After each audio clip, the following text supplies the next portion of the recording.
Hello everyone, in this video I'm going to guide you how to get UID from OKX Exchange. So let's get started. Number 1, log into your OKX account. Open the OKX website and log into your credentials. Number 2, go to your profile.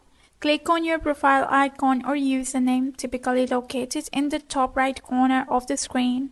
Number 3, access account settings. From the drop-down menu, select account or settings to access your account details.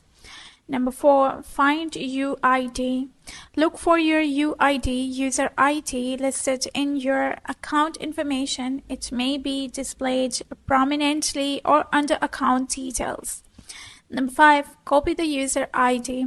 Once you locate your UID, copy it for your records or any necessary use. Number 6, log out or return to home. After obtaining your user ID, you can log out or return to the main dashboard.